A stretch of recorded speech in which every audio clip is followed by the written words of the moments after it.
चौकशी करण्यासाठी, पण या SIT मधून काही म्हणजे निष्पन्न यासाठी नाही, कारण अधिकाऱ्यांच्याच बदल्या झाल्या. बघा, तुम्हाला लक्षात असेल, जेव्हा महाविकास आघाडीचं सरकार होतं तेव्हा 70 दिवस CBIला एंट्रीज दिली नव्हती. CBIला एंट्री ही सुप्रीम कोर्टाने दिली, महाराष्ट्र सरकारने तेव्हा दिली नव्हती. Point number 1. पॉईंट नंबर 2, 70 दिवसामध्ये सरकार ह्यांचं, पोलीस यंत्रणा ह्यांच्याकडे होती. कुठलं एव्हिडन्स ह्यांनी ठेवलं असेल?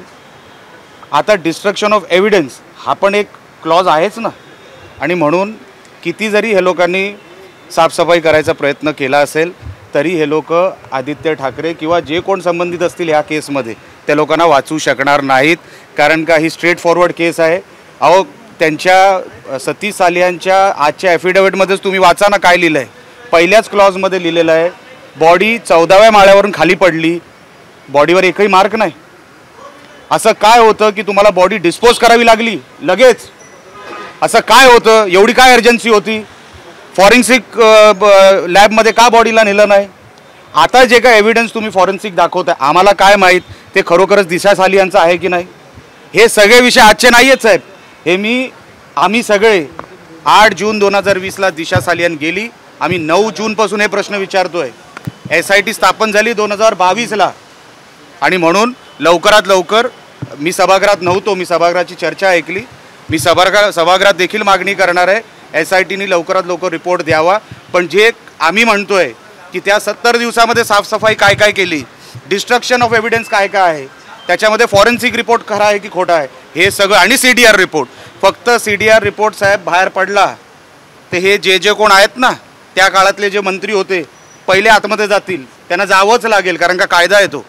3 वर्ष झालं तुमचं सरकार असा आरोप विरोध करताय. लक्षात घ्या, फॅमिली ब्लड रिलेशन जेव्हा स्वतःहून ॲफिडेव्हिट देतं, बाहेरून तुम्ही किती जरी जोर लावायचा प्रयत्न केला तरी त्याला पॉलिटिकल अँगल दिला जातो. आता स्वतः फॅमिली त्याच्यामध्ये इन्व्हॉल्व झालेली आहे, स्वतः वडील त्याच्यामध्ये इन्व्हॉल्व झालेले आहेत, आणि म्हणून आता त्या विषयाला वेटेज जास्त आहे. आणि म्हणून आता इन्व्हेस्टिगेशन योग्य पद्धतीने जाईल असं मला वाटतं. आता एक शिवसेना UBTच्या नेत्यांकडून असं म्हटलं जात आहे की खऱ्या अर्थानं आता दिशा सालियनच्या फॅमिलीवर दबाव हा राजकीय आहे. मला त्यांच्या बुद्धीची कीव येते. त्यांनी खरं तर ते ॲफिडेव्हिट वाचलंच नाही, 260 पानांचं जे आहे ते. त्यांनी त्या ॲफिडेव्हिटमध्ये पण म्हटलं आहे, पूर्वी माझ्यावर दबाव होता, आता मी कुठल्याही दबावाखाली नाही, असं ते ॲफिडेव्हिटमध्ये लिहिलं आहे. म्हणून हे कोण अडाणी कोण आहेत ना UBT मधले, त्यांनी अगोदर त्यांची ॲफिडेव्हिट वाचावी. आदित्य ठाकरे असं म्हणतात की 5 वर्ष गेले, मला बदनाम करण्याचा प्रयत्न होतोय, या प्रकरणामध्ये मला बदनाम करण्याचा प्रयत्न होतोय. आदित्य ठाकरे म्हणतात ते जे काय असेल ते आम्ही कोर्टात बघू. अरे तुला काय लायसन्स आहे का मर्डर करायचं? महाराष्ट्रामध्ये कोण आहे तू? लायसन्स आहे का तुझ्याकडे? जो नागडानाच आदित्य ठाकरेंनी त्या 2.5 वर्षामध्ये जेव्हा वडील मुख्यमंत्री होते तेव्हा जो केला होता ना, ती भरपाई करावी लागणार इकडेच, ह्याच जन्मात करावी लागणार. महाराष्ट्र हे कधी सहन करणार नाही. हे काय फालतूगिरी आहे? तू ठाकरे आहे म्हणून तू काही करशील काय? आम्ही करू देणार नाही. निलेशजी, पण त्या काळात असं जेव्हा महाविकास आघाडी सरकार होतं, राणे साहेबांनाही मालवणी पोलिसांनी स्टेटमेंटसाठी बोलवलं होतं. तर मी तुम्हाला सांगतो, कायदा हा सगळ्यांसाठी समान असतो. कायदा हा सगळ्यांसाठी समान असतो. जर सुप्रीम कोर्टाच्या ऑर्डरमध्ये आहे, जर कुठला आरोपी रेप केसमध्ये, मर्डर केसमध्ये आहे, पहिलं त्या आरोपीला अटक करावं लागतं. हा तर डायरेक्ट नाव घेतलंय नातेवाईकांनी, वडिलांनी नाव घेतलंय, त्याला तर आतमध्ये घेतलाच पाहिजे. वडील त्या घटनेचे प्रत्यक्षदर्शी नाही आहेत, त्यामुळे याचा सखोल तपास व्हावा आणि नंतर पुढे ती कारवाई व्हावी असं ऐकून घ्या.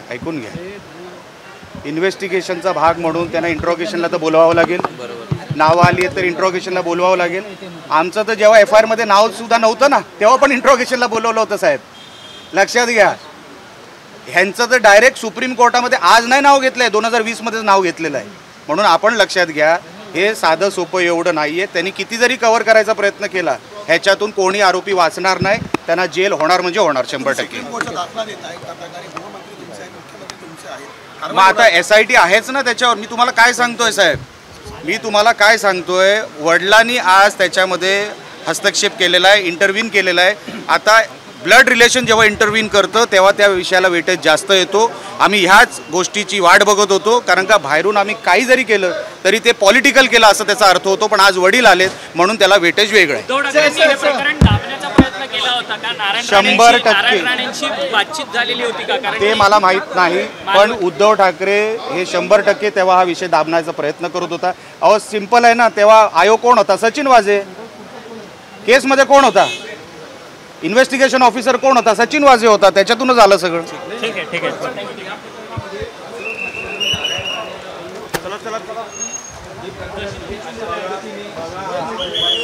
माझा मोबाईल माझ्याकडे असतो, राणे साहेबांचा मोबाईल राणे साहेबांकडे असतो.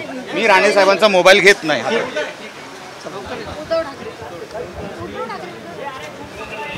2022 से अभी वो SIT का काम जल्द से जल्द वो रिपोर्ट बाहर निकालना है.